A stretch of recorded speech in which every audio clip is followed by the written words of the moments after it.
Yo, what's up, everyone? Welcome to another episode of You Heard It Here First, the official sports, beer, and sober thoughts podcast. How's everybody doing tonight? Excuse me. Quality may be a little different tonight. We're doing a live stream tonight, a private live stream, because I'm going to take this back into the work area, into the dungeon, into the pit, and do some edits to the show to spice it up a little bit for my individuals who will watch this show on Friday. If you're going to be the individuals listen to the audio playback, you won't have to worry about this, but I'm going to spice it up. So don't worry about the quality. Don't worry about the overlays. Just know at the end of this show, once I get done, I'm going to bang it out and it's going to look really, really, really professional. So that's that right there. You know what I'm saying? We're live on a Wednesday night, hump day, March 1st. Lent 2017 has begun. And I had a quote for you guys right here. There's something about it that makes sense. Lent. You give something up and everything is more joyful. Famous quote by Elaine Stritch. And that's just something I just want to let you guys know of, because Lent has officially started. And since Lent has started, my life is going to change for the next 6 weeks. So like I said, you heard it here first. I don't need to tell you who I am. You know who I am. But if you don't know who I am, understand and know that I am Charlie. I am the host. I am the person who put this sports and beer podcast together. Be sure to follow me on Twitter at YouHeardSBP. Subscribe. Click that subscribe button, whether it's on the left side, the right side, upside, down side, YouTube, SoundCloud, and iTunes. Back in the cockpit, like I said, with a new episode. What do we have on the docket tonight? If you're from the Los Angeles area, if you're from Southern California, if you're from California, or if you follow high school basketball and you follow college basketball, all the Ball brothers ball. Quick conversation with a good friend of mine on the Ball brothers who played at Chino Hills High School. All three of the brothers have committed to UCLA. You have one brother there already, one brother following next year, or next basketball season, that is, and the baby brother following in 2 years, if I'm not mistaken. He's a sophomore right now. So I really want to know what's going on in Chino Hills or in Los Angeles dealing with basketball. And I'm going to have someone on the show tonight to discuss that with me. Andrew Bogut, a.k.a. Andrew Bogus, pulled the okie doke on us. I'm sure everyone thought, just like I did, he was going back to Golden State, back in the Bay Area with Steph Curry, with Draymond, Clay, Iggy, Sean Livingston, Steve Kerr, and a new addition of my man Kevin Durant. But you know what? He switched things up. He decided to rock with LeBron James, Kyrie, Kevin Love, and the Cavaliers. So that just made the Eastern Conference extremely interesting. I'm sure it was interesting before, but this made it interesting. The Ibaka trade made it extremely interesting for me. Paul George in the mix for my Los Angeles Lakers made it interesting, okay?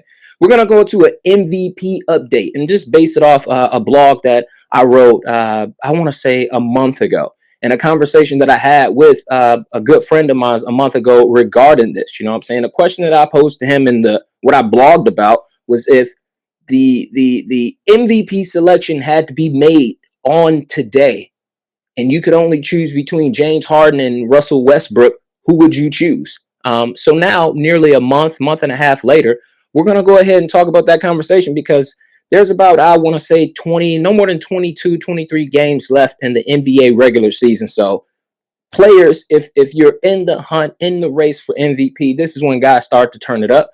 And I want to touch on that to see how my man feels, and for him to understand how I feel about the situation 6 weeks later. Then, once again, another conversation about the Lakers. I need to hear a second opinion about my Los Angeles Lakers, your Los Angeles Lakers, and this Magic Johnson connection. I want to know about that. I also want to hear a second opinion on someone who can predict and determine what kind of summer the Lakers are going to have. What can we expect from the Lakers to do in 2017? Because they didn't do anything. They did some things in 2016, but it's not paying off like some fans thought. 2015 was a wash. 14 was a wash. 13, I don't even want to talk about it. So that's that. But also, Paul George, should the Lakers get him this summer, or should the Lakers wait until he walks away from Indiana? And I guess before we wrap up, it's not looking good in Golden State. Curry shooting slump. Kevin Durant out for 4 weeks. I mean, it's crazy. It's crazy. So we got, some things to talk about in regards to basketball. Now, as you all know, I can't call this a sports and beer podcast if there's no beer talk. However, due to Lent taking place today, March 1st, all the way to April 13th, I've decided to give up alcohol during Lent. This is the second year in a row that I've decided to give up alcohol during Lent. And I agreed to do this. Some of the pressure, I received some pressure from my lady. Granted, I was going to give up alcohol. That was something I was going to do. But I agreed to jump on this whole 30 program bandwagon. I guess it's been around for a couple years. My director has done it, and she explained it to us, and I thought it was crazy. And it's something I'm going to participate in this year. If you don't know what the whole 30 program is all about, basically, I mean, on the surface, the whole 30 menu looks a lot like the paleo diet, low carb, high protein, you know what I'm saying? But I think, I think it's more of, eliminating, more of an elimination diet, in which you're getting rid of everything. You know what I'm saying? There's no 80-20 balance. There's no cheat days. There's no indulgence for 1 month. It's just you're getting rid of everything. All right. So for 1 month, it completely strips away hormone unbalancing, gut distributing, inflammatory food groups considered to be things such as grains, sugar, dairy products, alcohol, and certain beans, if not all beans. So it's a pretty strict thing to do. And since I enjoy having an alcoholic beverage a few times a week, I enjoy ice cream about 3 to 4 times a week. I enjoy my candies. I enjoy my cookies. I enjoy my McDonald's double cheeseburgers and all those hot, crispy fries. This may be tough for me. But in other words, for the next 30 days, my breakfast will consist of eggs and avocados. Lunch will be, filled and maxed out with fruit and vegetables. I mean, straight heavy fruit and vegetables. Dinner will be fish and a vegetable, or chicken and a vegetable, and occasionally I may have a nice piece of steak every now and then. So I'm going to have to give up some things. I've decided to give up some things, and I'm sticking with it. So can't indulge in ice cream like I would like to 3 to 4 times a week. No cookies, no junk food, no fast food, and most of all, no alcohol. Sounds nearly impossible, but I know I will survive. To spruce some things up, spice some things up for the show, I've decided to create a new segment called #, Drinking for Charlie. Basically, I'm going to get beer, hot releases from Grixon Brewing, Great Notion Brewing. I'm going to get those beers because I know those beers are the most sought after here in the PDX to individuals who live outside of the PDX. For the next 5 to 6 weeks, I'm going to have someone come on to the show with me, live stream show, and we're going to do an in-depth beer review, meaning they're going to have the beer I send to them. They're going to crack that beer open. They're going to pour that beer, and they're going to give us a beer review, or me a beer review, and let me know how it feels to taste something so juicy. Taste a juicy IPA. Drink a nice dark coffee stout. They're going to be the ones who's going to enjoy this beer, and I'm just going to sit back and chill. So I already have my list lined up of individuals that I want to be a part of this. Starting off with my brothers from Craft Beer Nation, Freddie, and my homeboy Randy. If you guys want to know what goes on with the guys over at Craft Beer Nation. You want to listen to beer reviews, see all the content they post. They have a YouTube channel, the Craft Beer Nation. You can follow Freddie on Instagram. You can follow my man Randy on Instagram to get all their contact information. Just hit up Craft Beer Nation on YouTube. All that information will be there. I'm also going to have my man Matt from Massive Beer Reviews come on and go ahead and bust out a beer review for us. If you haven't seen some of my old videos, you know, Matt and I connected about a month ago leading up into the Super Bowl. So that was a pretty good show, and we talked all things beer for about 90 minutes.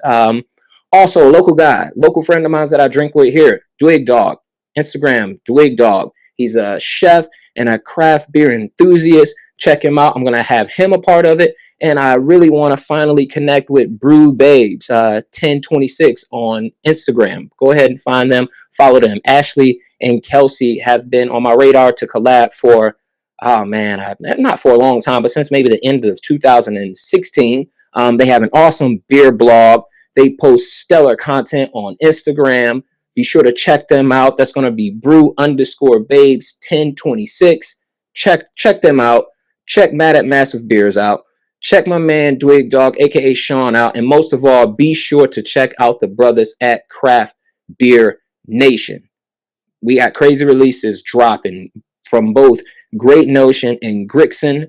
And not only will I miss out on the fun, I'm going to miss out on the drinking. But I'm not really going to miss out on the fun because I will be there to pick up those releases, take in the atmosphere, what's going on, maybe even interview a few people who are there on spot and see what's going on. So may the force be with me for the next 6 weeks.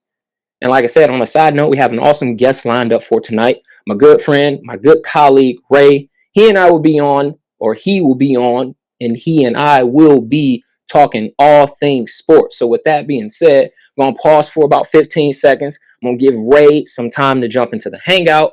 Stay locked, stay tuned. This is You Heard It Here First. Peace.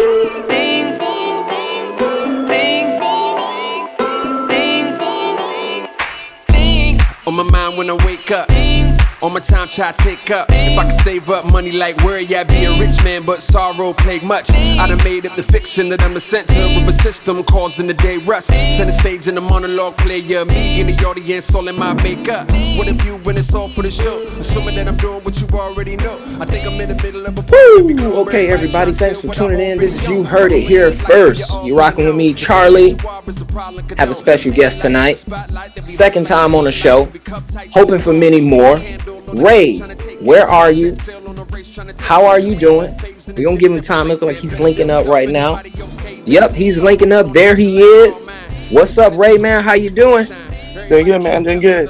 Awesome. Sorry for the extended waiting of time, but you know what they say, better late than never. So I'm saying I'm glad to have you on again for the second time. Like I was telling everybody, this is the second time, and we're looking for many more times. So what's up, man? Let me know what's been up with you since the last time we connected. What's been going on with you as far as your family, sports world? What's been up with you? Good news. My wife finally got her acceptance letter to OSU.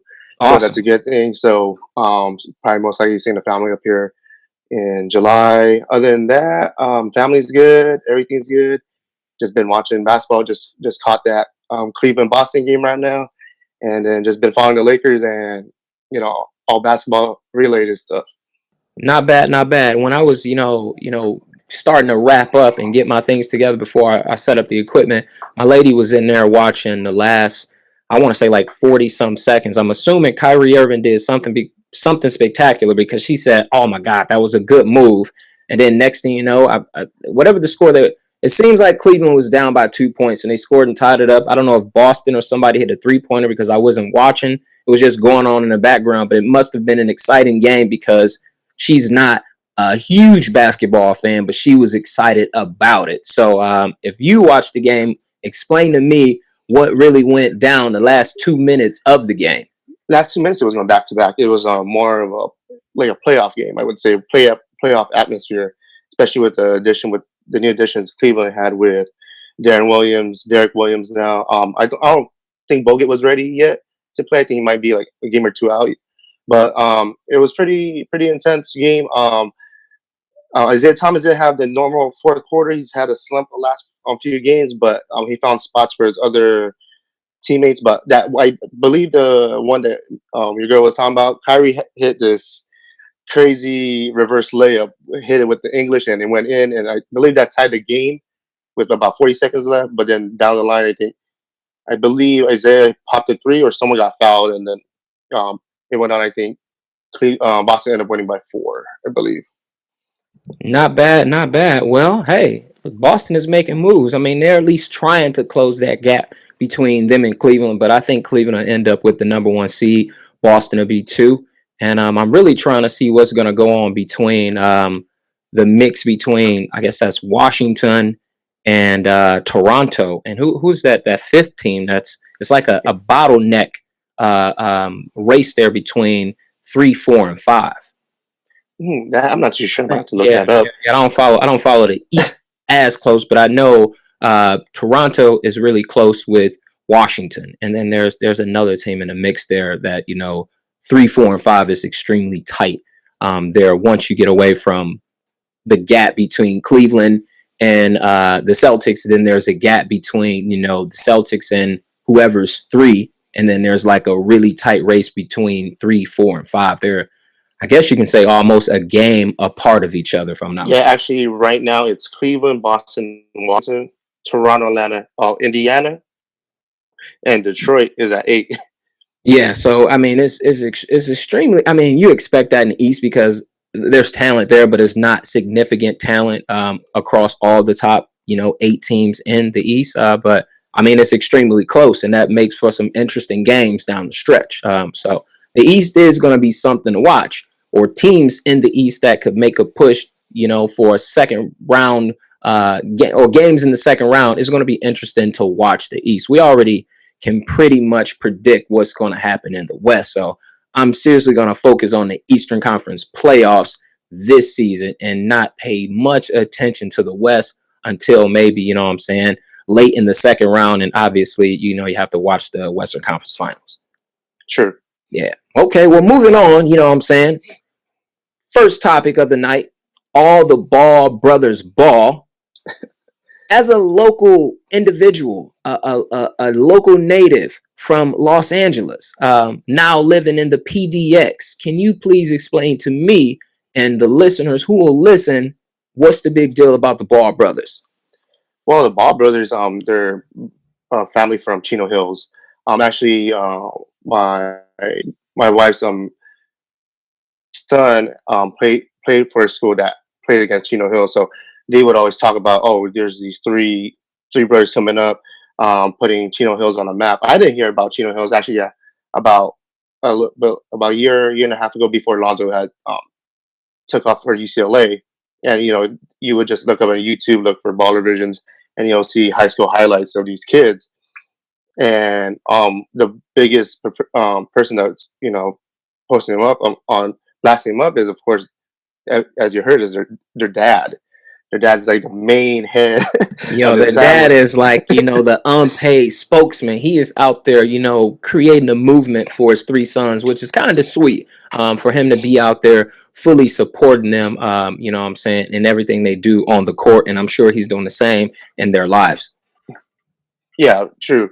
And there's I don't know if you catch it up, I think there's one on YouTube where they have like a slam documentary or profile on the Ball family.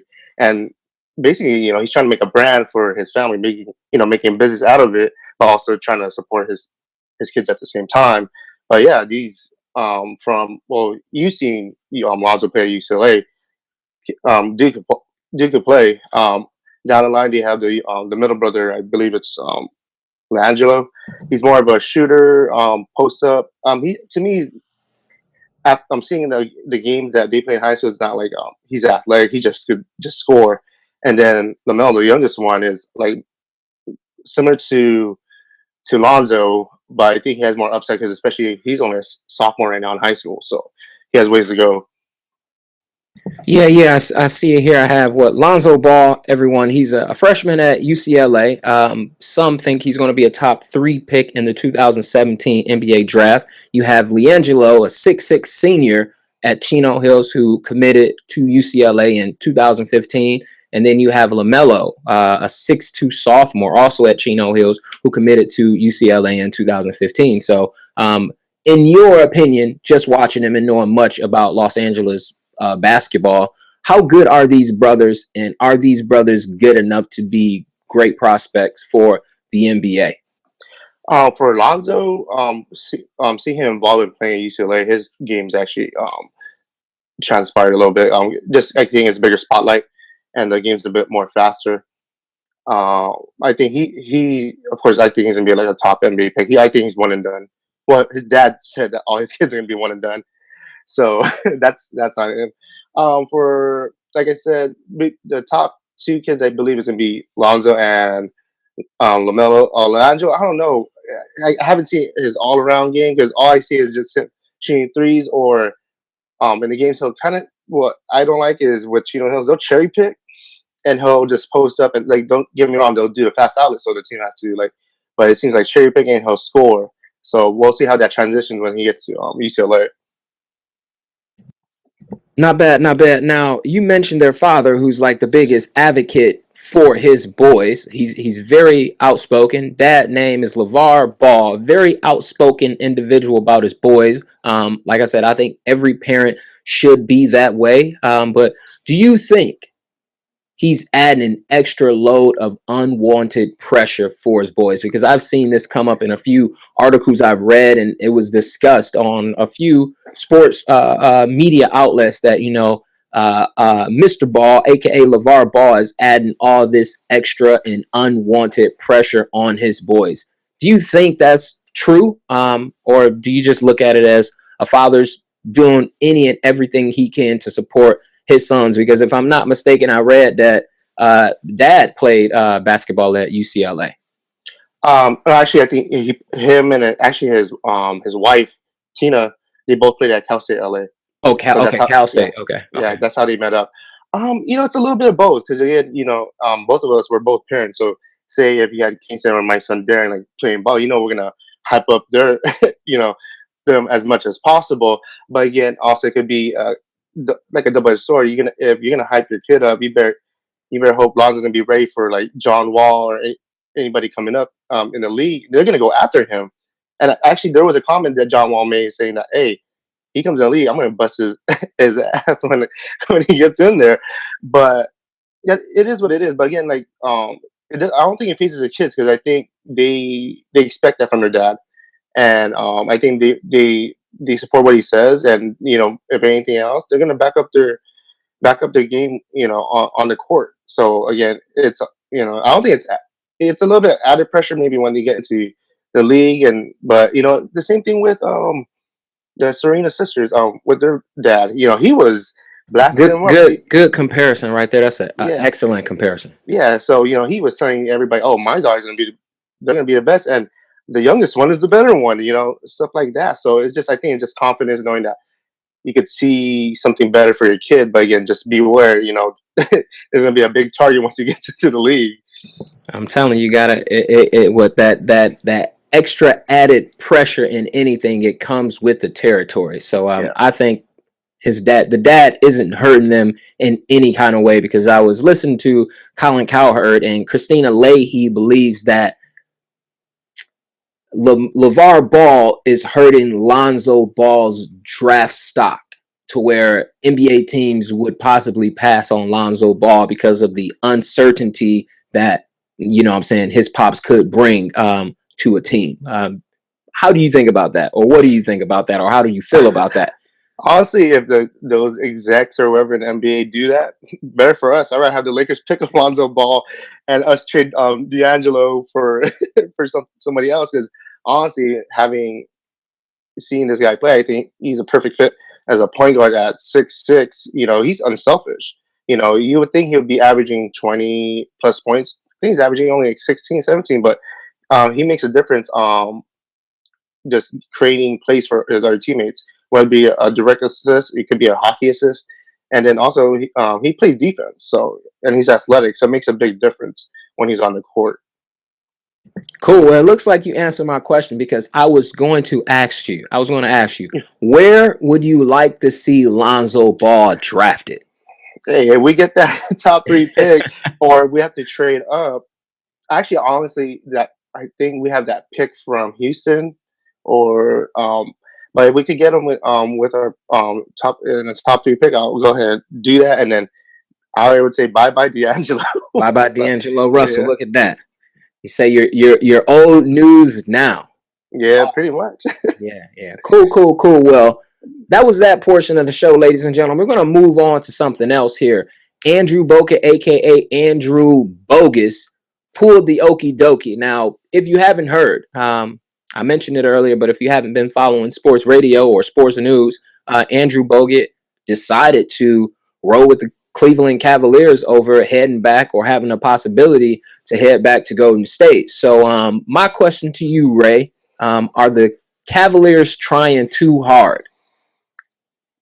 I don't think they're trying to, or I think they're just trying to appease LeBron as much as possible because that's what it is. They don't want him to leave again. But I doubt that'll happen. But who's to say? I never thought he would have left to Miami, but I think they're just building up for the likelihood of Kevin Love not coming back 100%. He's coming back from a back injury, and as you know, back injuries are hard to come back from. You gotta look at injuries like with T-Mac. T-Mac had a back problem. Larry Bird, Steve Nash. So I think they're just being precautious of what's going on with Kevin Love. Even though he's young, and medicine's a little bit different nowadays. That's a hard injury to come back 100%. So at least they have a backup. And who's to say if Tristan Thompson gets hurt or something like that? So I think it was you get insurance to pick him up. But it was kind of funny that Bogut didn't want to go back to the Warriors. So. And for me, I thought, after I, saw the quote unquote breaking news, I'm just like, is he still butthurt from the fact that they traded him away? And is that the reason why he didn't want to go back? But if it were me, if I were Bogut, I mean, I know that system. I know what they expect of me. So it seemed like it would be a turnkey operation. He go back there, he put his key in the lock, the doors open, and they're back to business. And he was, a great focal point for them, and sort of kind of the reason why they couldn't get past Cleveland here in the finals. Just not having that anchor in the middle on defense, cleaning up the boards, altering shots or whatnot. So it kind of shocked me that he went over to the Cavaliers because, as you mentioned, he'll be one of those filler guys for Kevin Love, giving Kevin Love minutes, and then he'll be that filler guy giving Tristan Thompson breathers and minutes from that position as well. So do I think the Cavaliers will reap the benefits for signing Bogut? I'm not necessarily sure because I think I know how they're going to use him, but I'm not sure how they're going to really use him when it counts. I think they're going to use him to figure out this Warriors sets, even though they played the Warriors the last 2 years.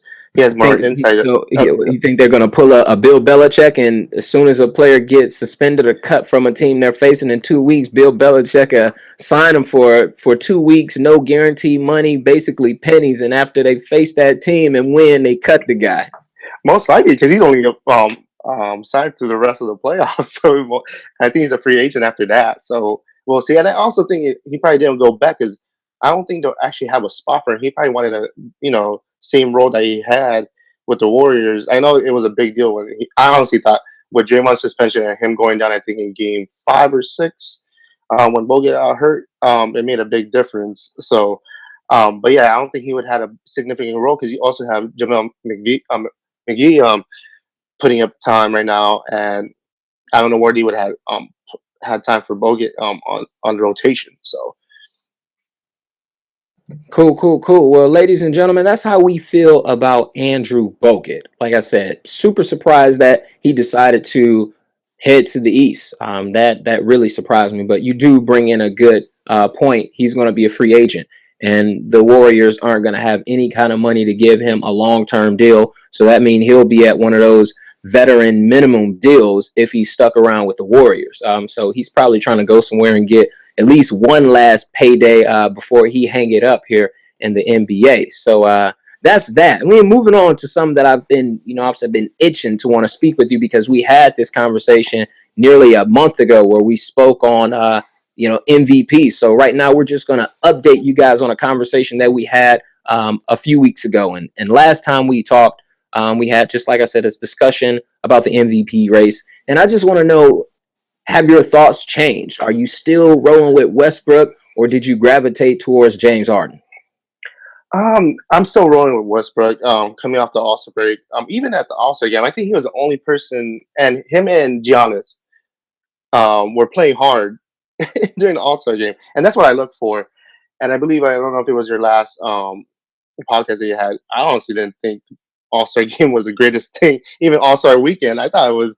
I'm a biggest basketball fan, but I was like, man, this is boring. Yeah, this sucks. Like, I was only excited because, like, even Westbrook was making, like, he's going hard, and, like, he's posting up Isaiah Thomas. I'm like, okay, go at him. Giannis is dunking on everybody, dunking on Steph Curry. But yeah, I'm still gonna go with Westbrook. Just the fact, like, I think he just notched his 30th triple double, more than Michael Jordan's had in his whole career. MJ only had 28 in his whole career.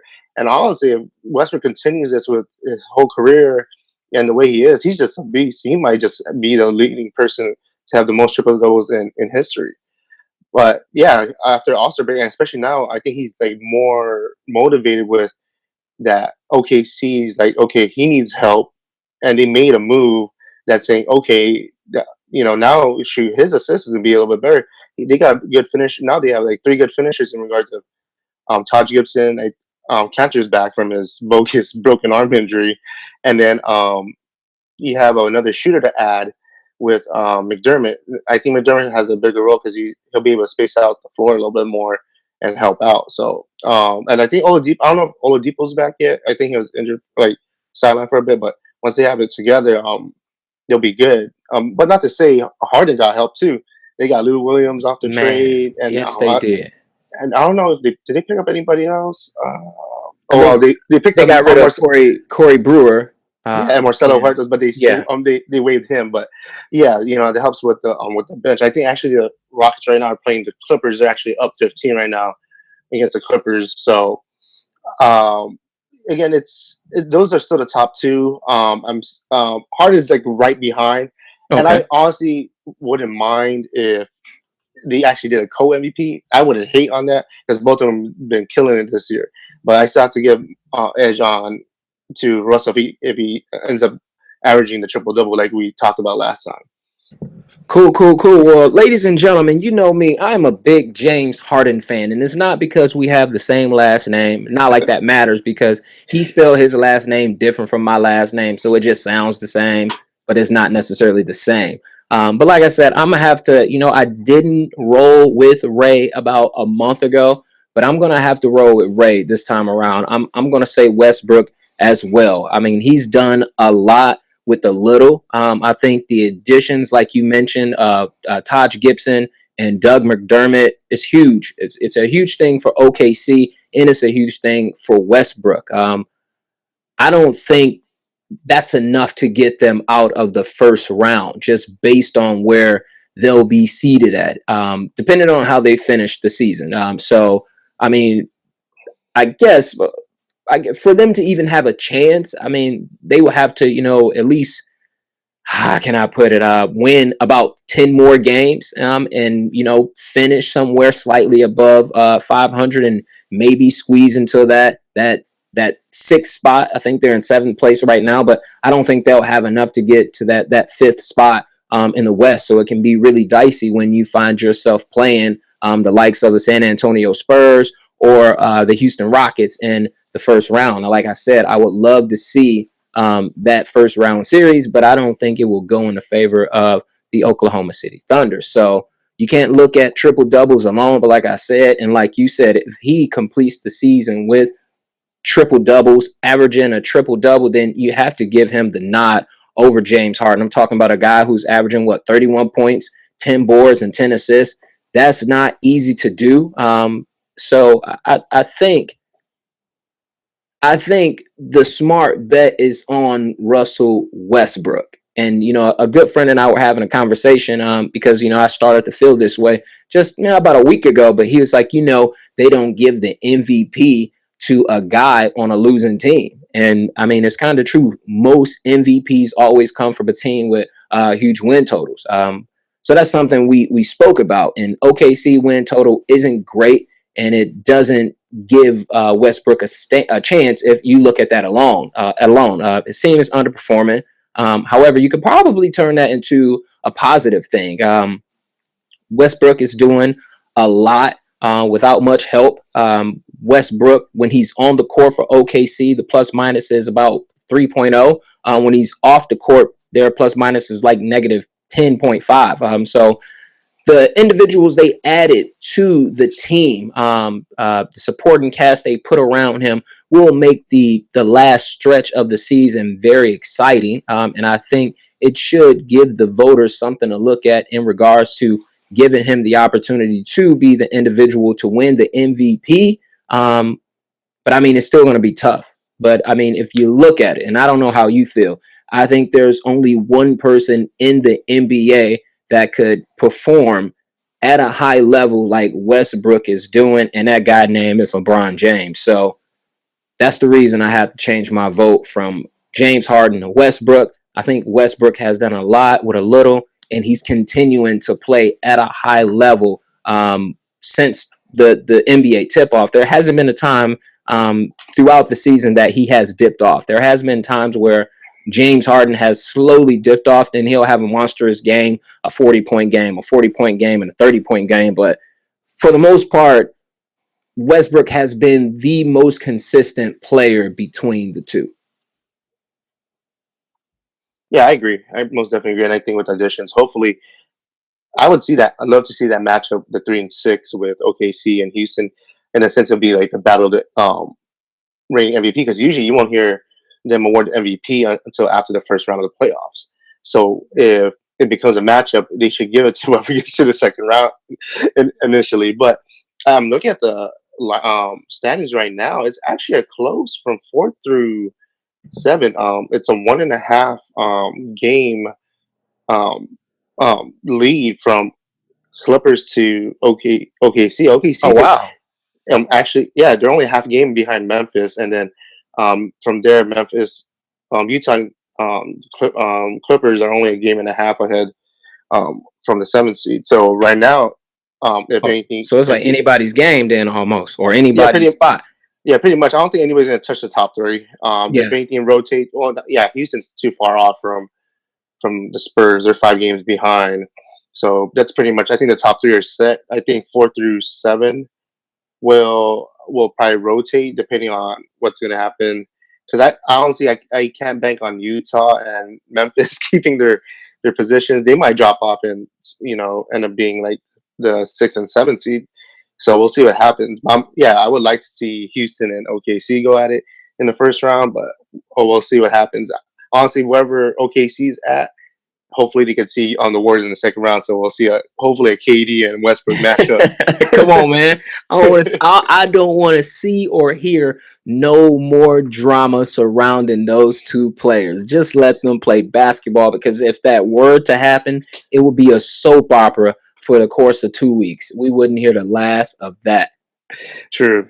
But hey, you know what? That's what basketball is. Hey, well, like I think I once heard somebody on sports radio said it doesn't stand for the National Basketball Association anymore. It's the National Beyonce Association, because it's press update after press update after press update, soap opera stuff after soap opera stuff, and it seems like that stuff sells. So, with that being said, I hate to say this, but we're going to have another Los Angeles Lakers conversation. It's 2 weeks in a row that I've spoke about my Los Angeles Lakers, Ray's Los Angeles Lakers, your Los Angeles Lakers. That's what we're here to bring you guys, all things and all things only about the Los Angeles Lakers here in the PDX. So, Ray, Magic Johnson plus the Los Angeles Lakers equal what kind of summer in 2017?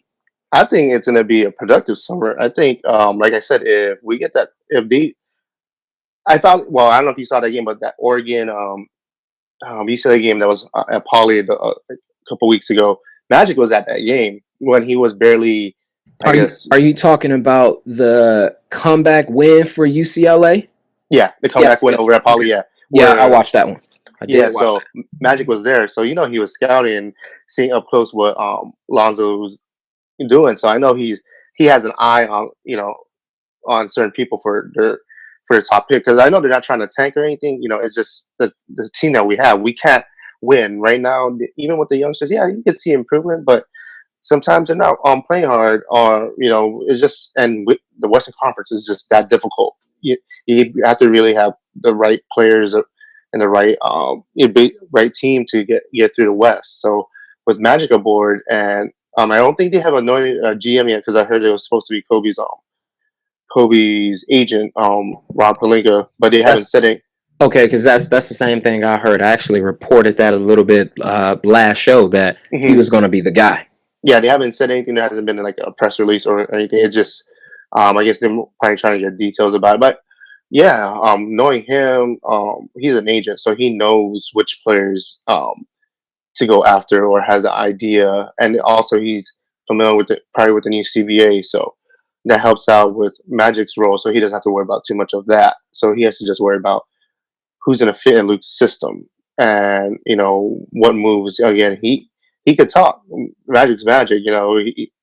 He's entrepreneur and all this stuff. So he's the face besides him, besides Kobe, the face of the Lakers brand. And I was hoping they would have made a move for Paul George, um, but Ooh, man, Ray, I didn't think you were going to say that. I got to hear this. I have to hear this.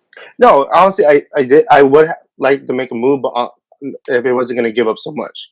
But I think since they stayed put, I think they waited because they didn't want to pull the gun, because they figure, okay, he has another year left. If the rumor's straight, he's coming. Why give up? Why give up a pick? Or where it comes down where they could probably get him for less, like how New Orleans got Boogie for crumbs, basically. Crumbs, you know what? Yeah, Lit, basically. yeah, Lit yeah. in a dirty Pretty, pocket. pretty much. I think the confetti from the All Star game, that's what they got him for. So and that's a what and a and a couple Mardi Gras beads or whatever, since they were pretty down much. in New Orleans. Yeah, probably some beignets added to the added to the mix. But yeah, if they could wait in the summer and see what they have, and there's other free agents along. It's going to take time to rebuild, but I think it's in a positive direction. And again, it was time for change. Mitch Kupchak was there for a long time, and honestly, his name as a GM was like, okay, yeah. The only move I remember him making that was the biggest move was when we got on Powell. That came out of Yeah, left field. Yeah, yeah, that was a big one. I wouldn't say. I mean, the next one that was seemed an like it was big was was when a Ash and Dwight Howard. I mean, other than that, oh that's well, about it. and the next CP3 trade, Yeah, yeah. that one. But that one, yeah, that one's bad. But yeah, other than that, prior to that, the one person that was a GM was Jerry West, which was another face of the Lakers, a more prominent person in Laker lore and Laker history. And the last recent years, people are not coming down. Oh, Mitch Kupchak, like, what are you guys presenting to these free agents? So, we have to bring out the big guns. Whether it was going to be Magic, it had to be somebody else. And Magic was like, I'm going to bring Kobe in, if anything, and that's going to help out with maybe player development. But we'll see how that goes. But I think we'll see how everything comes around prior to the draft. But there's gonna be a lot of talk about who they're gonna want to get and pick up. But if they keep and get the top three pick, there's gonna be probably some deal for somebody. Cool, cool, cool. So, I mean, if you had to make a trade today, who are you willing to part ways with as far as players or even future assets to bring Paul George in if you knew guaranteed he was going to re-sign or you would be able to re-sign him to a longer deal? What would you be willing to part ways with? Who would you be willing to part ways? What future assets would you be willing to part ways with? The main assets, well, for me, like, I understand why they didn't trade for Buggy, because they didn't want to give up Ingram. I wouldn't give up Ingram either.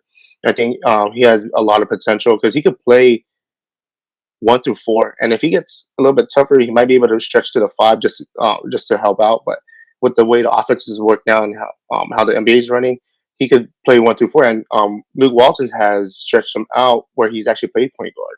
So honestly, I would give up D'Angelo. I wouldn't give up all of them, but whether it be, I would put them on the block would be D'Angelo. I put Randall on there because honestly, Randall, since coming to the league, despite him being injured the first game of his rookie season, he hasn't. I haven't seen that much of a transition to the NBA. It's more he's still playing bully ball like he did when he was in Kentucky, and I figured same way he was playing in high school. And I would think by the time you're in the gym working a jumper, man, his thing is it's just foul. And it's and I'm not trying to cut you off, but it's Yeah, crazy that you mentioned bully ball. I honestly think his skill set and what Julius Randle is capable of doing is more geared to the Eastern Conference because there's so much finesse basketball played in the Western Conference with the two guards and Kevin Durant up in Golden State. You got finesse basketball playing with James Harden and Houston, and now you add Lou Williams to the mix. That's more finesse basketball. You have Chris Paul with his, orchestrating, being a floor general, finesse basketball. And then you continue to slide on down. Westbrook is not necessarily a finesse basketball player, but he does things like a finesse basketball player would do. So you're 100% right on Julius Randle and bully basketball. That's better served in the Eastern Conference where they spend a lot of time beating up each other. I think he would totally succeed in the Eastern Conference. Talent is there, but it's not extremely great talent in the West. And I think he would find a great spot on some team in the Eastern Conference. yeah, and like I know they were trying to gear him like to push up the ball, be like a Lamar or even like some type of LeBron esque in regards of being able to go up and down the court, but he's undersized. He's, I believe, they're giving him 6'8", 6'9", but he might be a 6'6", 6'7", and then he has to go up against people like Derek Favors, LaMarcus Aldridge, and he's getting that's barbecue chicken in the post. He can't play defense, and that's the Too one thing. little. You're too little. He's strong, but he's gonna get in foul trouble all day. So, and even though they stretch out the floor, he's not that great of a help defender either on defense. So he and it if they were supposed to give him up, I wouldn't mind it. He's a good asset, but again, I don't see how it works going into the future if we're bringing Paul George, because if we're going to stretch the floor out and try to free the game up, um, it's either Julius changes his game or adds something else to his game, or and on, to go away from that right now, I would actually put Jordan Clarkson on the block as well. Oh man, I of those three players, excluding Ingram, because we know the Lakers want to keep Ingram. Uh, uh, you know, Jordan Clarkson, Julius Randle, D'Angelo Russell. I would part ways with Julius Randle and D'Angelo Russell, and I would keep Jordan Clarkson. I like his game. I know if you bring a Paul George over, then they're going to be sharing minutes together because he's a two guard. And Paul George is a two guard, but you can easily slide him to the 3 spot. But I Hmm. just don't know how. I don't know how that would fit because I would prefer to have Brandon Ingram to put on some size and he be the 3, Paul George be the 2, and then you have someone as your 1, and then you fill the 4 and 5 spot. But I would Yeah. prefer to part ways with a Julius Randle and D'Angelo Russell and keep Jordan Clarkson. I Oh really no. like his game, and I like him over those two. Yeah. Well, yeah. If it was just putting on the block, I would have those 3 on the block. But if I had to part ways, I still say Julius and D'Angelo. I like Clarkson's game, but more suited for him to come off the bench to help out. Because I think if we get a different, they try to put him at a point guard position, it doesn't really suit out because he holds the ball too much. So I feel he's more of a slasher, come off the bench type of type. Or if they put him at the 2, and like you said, maybe move if they get PG, put him at the 3, and that might work. But I think he's suited more off the bench. Um, um, but yeah, if anybody else is on the block, I don't think so because I want to keep um, Larry Nance. He excites the team and he brings that energy off the bench. If they keep Tarek, it'll be like just another role player to keep on with the energy. I hope they develop Zubac because he seems like a good young player that's going to get better. And I think that's what they're trying to do the rest of the season. Other than that, I think the two would, yeah, just be Julius and D'Angelo, really. Other than that, try to get Mozzie off it and well, dang off the dang The that books, and payroll. Yeah, that's gonna be a hard sell right there. That's gonna be a hard sell. I understand why the Lakers did it. They had to spend some money. They had to at least show the world of basketball and players in the NBA, hey, we're willing to spend money so we can get better. But man, at some point, I at least thought Mozgov was gonna, you know, what I'm saying, show why he's worth what 60 million bucks, if I'm not mistaken. That's how much they're yeah, paying and him. he's sitting on the bench now. I'm Sitting like, on the bench. It's just like, come on. So, you know, I argued and argued and argued when people was like, that's stupid, that's stupid. I was just like, no, I think he'll be a great asset. He's not going to give the Lakers a ton of points, but I think he'll alter some shots. I think he'll be able to give the Lakers at least 10 points, 8 or 9 boards a game, and alter some shots in about 32 minutes. That's all you would need from him, since, you know, the Lakers seem like they're going to be playing a lot of up and down the court basketball to where he's just not fit for that. And he wasn't fit for it when Ty Lue started transitioning the Cavs from, you know, let's get into our offensive set, let's go slow. When he started moving them up and down the court, that's when Tristan Thompson became a huge asset for the Cavaliers. So, you know what I'm saying? The role I thought he would play with the Lakers is just not panning out. And, you know, now I look like the butt of all jokes for even, you know, trying to make a case or make an argument why, you know, the Lakers did the right thing. well, I think, yeah, like you said, they had to spend money because I think it's mandated that all the teams have to spend whatever they have to do on the cap or whatever.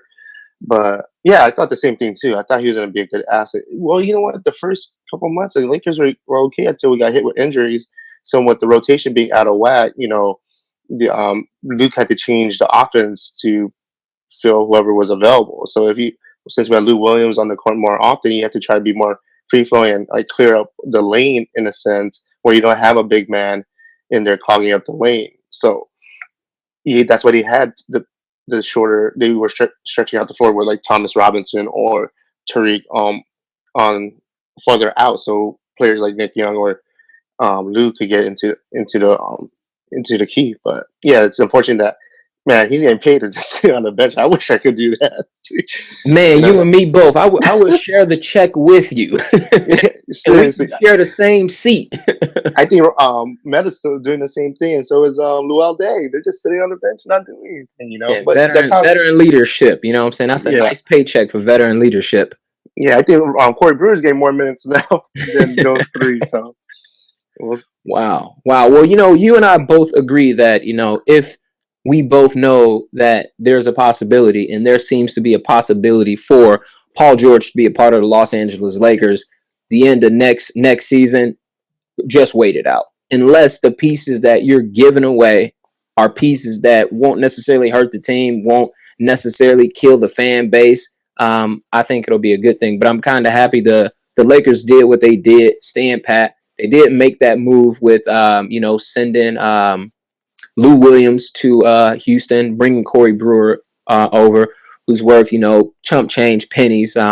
And they're just trying to maintain in a way to where they don't fall out of that top 3 pick. And I look forward to a great summer that Magic and whoever his general manager is going to be, if they bring Kobe on to the staff for player development, I look forward to that. And I think it's going to be an interesting and a pretty sweet 2017 summer for the Lakers in terms of signing a nice free agent that everyone respects and they're not laughing at. yeah. And if we pick up somebody, like say PG, and you know we still have 2018 where I believe Westbrook might be able to opt out and Boogie, or I don't know if anything with AD is true with him supposedly trying to team up with Westbrook, but you know we could see we might have I think another 2 max if anything to be able to sign after with PG aboard, but I think they would have to re-sign PG after because he becomes if they trade for him for summer and he becomes a free agent in 2018, so they would have to give him a max deal. So I think we could only afford one more max deal depending on our cap space. But again, if we could get somebody else in it, well, say if Boogie's not happy being over in um New Orleans, because right now they were 0-3 with him being on the lineup, and he got suspended. I think they won tonight without him in the lineup. So So it's like they don't even need him to win. yeah, actually, hold on, let me check. I think yep, Pelicans won. They beat the Pistons 109-86. So that's with Boogie's suspension. But yeah, so yeah, if they don't give up too much, I think it's gonna be a good summer for the Lakers, and I think it's gonna build for hopefully for us to get into the playoffs next year. At least try to tickle the 7th or 8th spot, or be at least more competitive than we've been in the last 3 years. So it's going in the right direction. Cool. So we'll see. Awesome. Well, before we wrap up, we got one last topic that my man Ray wanted to bring to the surface, and I titled it "Not Looking So Golden in Golden State." Is it time for the Warriors to hit the panic button, or is it just time for them to kick back and chill, and just worry about KD when it's time to worry about KD? I mean, it's only 4 weeks. That takes us to the end of March. The playoffs take off maybe midway through April. So should the Warriors hit the panic button, or should they just kick back and chill? I think they should just kick back and chill. You guys are already clinched the damn playoff spot. There's no way for you guys to worry about. Just get everybody else healthy. They pretty much got the same team minus Andrew Bogut and Harrison Barnes off the team. He still got Iguodala off the bench, to fill in that spot. They just picked up Matt Barnes, so that's another. Actually, I think that helps them getting Matt Barnes, because it's another enforcer to show that their toughness. Yeah, we're not pushovers anymore. We got Draymond Green and we got Matt Barnes, a guy that'll go to your house and beat you up. Yeah, Hashtag Derek Fisher. Yeah, and actually, there was a funny comment I think they brought up. I don't know where I heard it from. Oh, it was on Talk Radio. I think they were talking about it on LA just a couple of days ago. Keyshawn Johnson was bringing up how Sean Livingston was bringing up that everybody thinks the Warriors are soft because they're all light skinned. So, since they're like, at least it brings some bring some toughness to the team, Oh man. Yeah, so I found that really funny. But I'm like, they just need.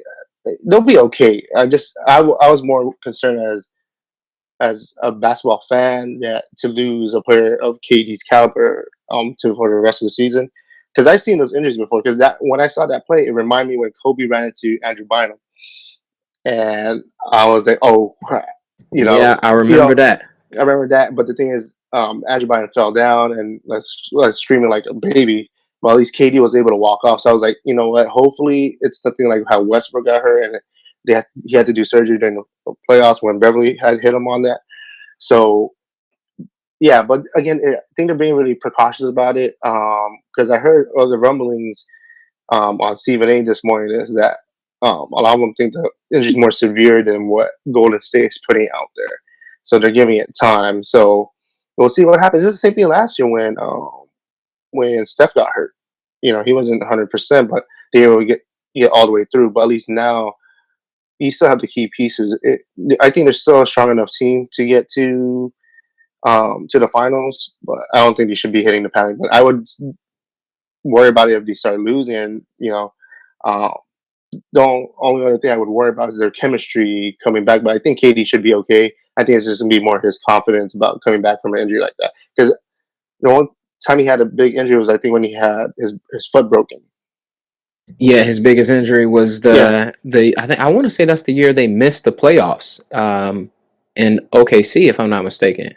I think it was like he was injured, they made it, and then I guess Westbrook slowly came back, but they got beat by Memphis, I think, in the first or second round, if I'm not mistaken. Yeah, I think they made the playoffs, but that was the first year I think they didn't make it to they didn't make it. Western Conference Finals, because every year they've been, since they made the playoffs, they've been to the Western Conference Finals, besides losing the first round to the Lakers that year. We won it in 2008. But so he was out. But we'll see how it goes. Again, he doesn't really jump as much because he's like 6'10" and he could get to the basket like nothing. But again, we'll see, because knee injury is serious. So, but again, it's not like it's not like how Jabari Parker had hurt his leg a few weeks ago. That was devastating because that boy was balling, and I feel for him. I feel for him. If there's anyone I feel sorry for him, and what has transpired in his young career as a young basketball player in the NBA. Yeah, but again with the Warriors, I think they'll be okay. I think it's just because the media, they're like, oh, he got hurt. They're trying to put, like you said, how the media tries to put drama on everything. Oh, did Gortat purposely push Pachula to Durant, and then I think they were interviewing Pachula, and they're like, "What do you think I did do you think it was my fault?" All these conspiracy theories, huh? yeah, but they'll be fine. They're still gonna be exciting to watch. You're still gonna see Steph, bombing from 35 away from the court. You still got Clay over there. It might hurt their defense, but if they have Matt Barnes there coming, well, I doubt he'll start. They'll probably put Iggy on the starting block. Yeah, I think he'll be in place of Kevin Durant. Yeah, so they'll be okay, and their bench is fine right now. They still got Bob McAdoo Jr. I don't know if Pachula's the one coming off the bench, or is it JaVale coming off the bench? JaVale McGee. Latest game I saw, he was coming off the bench. Yeah, I think he was starting for a little bit, but they'll be all right. They'll be okay. I'm not worried about them. I would have been worried if it was Harden or Westbrook was out, and those throw the towel in. Yeah, well, not throw the towel, but those two out for a month, it might do some damage to those teams. But the Warriors are stacked, so they're fine without. It was just an addition. It's just more so as a basketball fan, you want to make sure KD's okay. So. For sure. Well, ladies and gentlemen, this is my homeboy Ray. He'll be back soon. Trying to plug you in as often as we can. I'll keep you in a loop. But I really appreciate you coming on tonight, talking some basketball with me. As I mentioned to everyone else, it's going to be strictly sports for about the next 6 weeks since Lent is going on. I have added a new segment called Drinking for Charlie for individuals to come on to review beers that I send to them live on the spot. So that's about it. But like I said, stay on the lookout, Ray. I'll be sending you some for next week. We can talk some sports again. Ladies and gentlemen, thank Ray. Ray, thank everyone. I appreciate you. And, man, we can't wait to have you back on. Yeah, appreciate it. Anytime, man. Anytime we're talking about sports. Thanks for having me on. Hope to hear from you guys soon, and I'll see you at work, man. All right, for sure, man. See you tomorrow. Ladies and gentlemen, we're going to call on a quick break for a quick second. Stay locked, stay tuned. This is You Heard It Here First. Why you want to catch my eye when you already know that I'm taking? Really? How you pass due on payments and I'm seeing you on vacation? Really? How you gonna make us great when we were never really that amazing? Really? Take it back to what? On fire, hanging black lives entertaining. Really? Okay, how do you police the welcome streets back. of a neighborhood you You heard it here first. This is the show rap session. Probably my least favorite part of the show because I hate leaving. But what we got going on this weekend? Obviously, it's going to be a weekend of just chilling out and being cool. So I got to get used to my new diet. But we got some beer releases that are going to be extremely crazy. And I will be a part of those beer releases. And I think I have enough in me to show up to a brewery and not have anything to drink. But there's no way that I'm going to miss out on Great Notions Stay Puft Imperial Marshmallow Stout, now known as the Midnight Fluff. I'm not sure why they changed the name, but I'm sure when I'm at the brewery, I'll speak to my man Paul and he'll let me know. I don't know if it was maybe some copyright infringements or something like that, but they changed the name from the Stay Puft Imperial Marshmallow Stout to the Midnight Fluff, which kind of messed up my whole segment last week because I made this extremely cool overlay and now they changed the name of the beer 2 days ago. So that's going to release on Friday, March 3rd. I will be there to pick that up. I think I'm going to go nuts or crazy because it's a stout. So in the crowd, I don't have to necessarily worrying about freshness. That stout is going to get better with time. So I'm talking Friday. May have the lady slide over there on Friday as well. May try to swing by on Sunday and Saturday to pick up, a single here and there. But I at least want to have enough that's going to set me straight for about a month or so when, I'm back to consuming that good beverage. Also on Sunday, Great Notion is releasing a Strawberry Cream Hazy IPA. Now, this IPA is brewed with Galaxy and Citra hops, and then it's married with local grown Oregon, strawberries, and lactose. Now, this is going to be a tough one right here because it's a hazy IPA, and it's suggested that these things are consumed as fresh as possible. So I'm going to have to get some information on how long I can hang on to this crowler before the freshness of the crowler is gone and it no longer tastes great. But I'm sure the guys are going to have this beer on tap at some point next month or in late April. So I'm still going to load up on the crawlers because, I have to see what's going on with this release, and it's going to help me with my drinking for Charlie segment, hashtag drinking for Charlie segment. So I'm seriously going to lose my mind because these two releases here via Great Notion and what my man DJ at Grixon got going on with their Imperial or it's a barreled age Imperial Stout. I actually have it here in the wine fridge. Didn't have an opportunity to drink it before Lent because I consumed two of their other brews and I wanted to, let this one here age a little bit, but ran out of time, missed out on it. So I'll be at the release party. I'll blog, I'll vlog, and I'll probably put on a live stream show during the release party for that bourbon barrel aged stout. I think it's going to be an Imperial Stout, if I'm not mistaken. I'm 100% sure it's Imperial Stout. So that's that. Show wrap time, ladies and gentlemen. As you know, future collaborations scheduled for next week. Dwig Dog, my IG friend, was supposed to be on this week. We had some schedule conflicts. He's going to be on next week, and we're going to have, a show mixed with a little bit of sports and some good beer topics that we're going to talk on that we were going to hit on this week, but we're going to take care of that next week. Expect hashtag drinking for Charlie next week. It's going down. First hit pocket episode or segment, or an episode within an episode, or a segment within a segment, however you want to put it, is going to go down next week. I want to shout out to my lovely lady Marlena for helping me produce a great show. Shout out to my man David Masso for also helping me produce a great show. Ray, thank you for being a part of tonight's show. I want to also shout out to my man DJ at Grixon for tonight's apparel. Ladies and gentlemen, I want you to check this shirt out right here. Boom. Let me get you a good. See that? Yeah, that's is it? Yeah, good enough. There it is.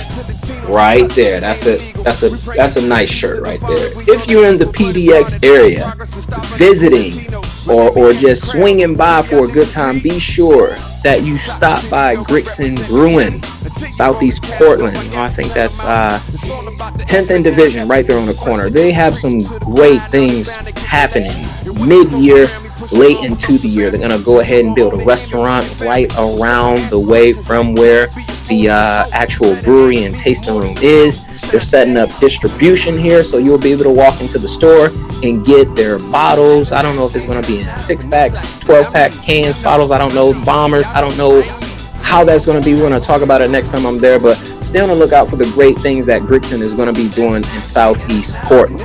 As always, be sure to follow me on Twitter at YouHeardSBP. Follow me on Instagram at Remember the Solution. Go ahead and click that subscribe button. YouTube, SoundCloud, and iTunes. That's all, folks. This is You Heard It Here First. I'll see you guys next week. Stay locked. You walk into a room and Bama speak to you cautious like employees trying to figure out